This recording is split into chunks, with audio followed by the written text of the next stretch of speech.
1995. The Tamiami strangler is responsible for the deaths of 6 persons.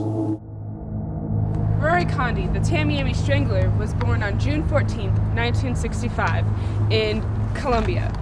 His mother died 6 months later from tetanus due to an abortion procedure. At that time, he was taken in by his grandmother. By the age of 2, Rory's father, Gustavo Conde, left the family. 10 years later, he and his sister moved to the United States. And at the age of 19, Rory soon met his wife-to-be, Carla. They were married 2 short years later. Can you tell us a little bit about the story of you and Rory? Yeah, we met when I was 13 and he was 19. Everyone was a little suspicious because it's kind of weird dating someone that much older than you. But we stuck through, and 2 years later we got married. And I was 15, and we had our first child, Rory Jr. And he's so adorable. But we were married for 7 years, and that whole time it was just really scary, and he was a monster the whole time. Can you describe the abuse? Yeah, all kinds of crazy stuff he tried. He tried to strangle me with a pillow. He threatened me with a gun all the time. If little Rory dropped something on the floor, if he came home and he saw it, he would beat me so mercilessly. And it was just off the wall crazy. Did you ever suspect that your husband could have been the strangler? I always thought that he could have done something awful, but not that awful. I mean, I loved him for 7 years, and it's hard to imagine that he would have done that. So did Rory ever exhibit any strange behavior or mood swings during that time? Yeah, we moved during our marriage to a condominium, and it was close to where the prostitutes were. And I wasn't aware back then, but once we moved, there was no intimate moments in our marriage at all. And he would go overnight places, and I wouldn't know about it, and I'd wake up and he'd either be there or he wouldn't. And one time he went fishing for a weekend, and he came back, and he didn't smell like fish, he didn't have any fish, no stories to tell me, but he had scratches like all over his back and everywhere.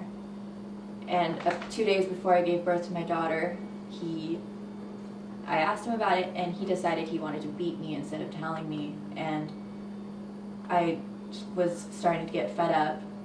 He would be really creepy with what he did with our friends that would come over. He would look through the people in the bathrooms, and he would just have videos of the girls he had, and they would be doing things to themselves on the bed, in my clothes, and I had enough. So I went to my mom's house with the kids, and he told me that if I dated anyone else, he would kill me, and I got really frightened, and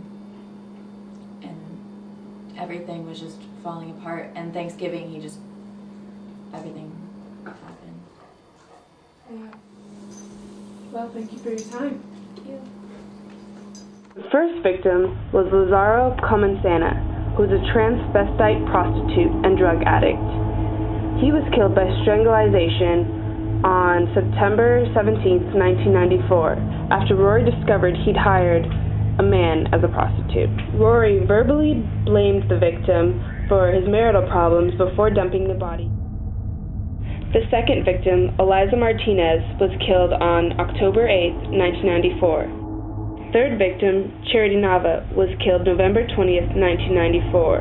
Rory left a note on her back stating, "Third, I will call Dwight, Channel 10. The fourth victim, Wanda Crawford, was killed November 25th, 1994.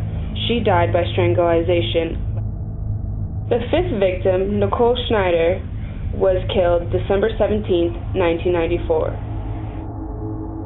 The sixth victim, Rhonda Dunn, was murdered on January 12, 1995. The seventh and final victim was Gloria Maestre, found on June 24, 1995. She was the only of the 7 victims to be alive. She was found bound in Rory's apartment.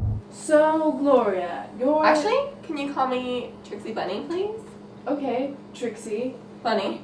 Trixie Bunny. Okay, Trixie Bunny. Yeah. You are the 7th victim of Rory Conde, the Tamiami strangler. Yes, that's correct. Yeah. Did you notice anything strange about him when he came to pick you up that night? No, just standing on the corner, and just like any other guy. You know, they're not very good looking, but I'm used to that, so. So, Trixie Bunny, describe the situation you were in that night. The other night, he picked up on my corner, got in his car. Can I say it's okay? It's not okay. What about No. what about?